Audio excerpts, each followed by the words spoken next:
Shalom saudara, senang berjumpa dengan setiap saudara kembali dalam Revive Talk hari ini yang berjudul Ketika Kekuasaanmu Diuji. Saya tidak tahu dengan saudara, tapi saya pernah membayangkan bagaimana menjadi seseorang yang penuh dengan kuasa, penuh dengan kendali saudara. Bagaimana kita menjadi seorang yang begitu powerful sehingga semuanya berdasarkan apa yang kita katakan, ya atau tidak. Ada seorang yang bernama Yusuf saudara, menjadi seseorang yang punya kekuasaan semacam itu. Dia menjadi penguasa di Mesir nomor 2, namun dia juga menjadi seseorang yang bertanggung jawab atas penjualan gandum di Mesir. Kita tahu latar belakangnya bahwa saat itu gandum mengalami bencana, shortage saudara, dan ini adalah bencana internasional. Jadi semua orang di negara sekitar tahu bahwa Mesirlah yang menjadi tempat di mana mereka punya cadangan gandum yang cukup. Dan Yusuf menjadi orang yang sangat dicari, most wanted, orang yang penting, orang yang menjadi penguasa.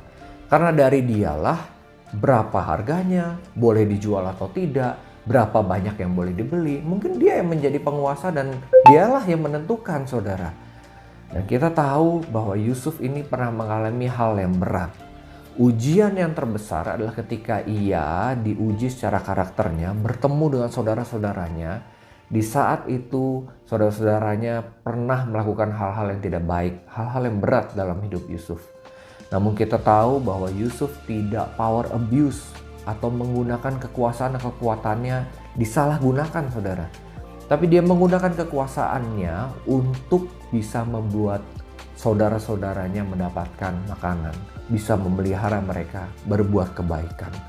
Jadi kekuasaan itu bukan hal yang jahat saudara. Seperti uang juga tidak jahat. Tapi bagaimana mengelolanya seturut dengan apa yang menjadi kehendak Tuhan, itu yang penting. Supaya kalau saudara punya kekuasaan, saudara bisa menggunakannya seturut dengan apa yang Tuhan kehendaki, bisa dipakai untuk melayani bersama, dan juga membawa kebaikan bagi orang lain. Refleksi diri. 1. Apa bentuk power abuse yang pernah aku lakukan? 2. Bagaimana responku saat kekuatan dan kekuasaanku diuji? Yang harus dilakukan. Ingatlah bahwa kekuasaan sama halnya dengan uang, tidak jahat, tetapi harus dikelola dengan takut akan Tuhan, sebab Tuhanlah yang mengaruniakannya. Hikmat hari ini. Karakter utama dari orang yang benar-benar hebat nampak dari caranya menggunakan kekuatan dan kekuasaan dengan tepat. Tuhan Yesus, terima kasih untuk kekuatan dan kekuasaan yang Kau karuniakan. Ampuni dosa dan kecuranganku dalam pengelolaan kekuasaan. Aku berkomitmen untuk menggunakan kekuasaan untuk melayani orang lain. Amin. Tuhan Yesus memberkati saudara.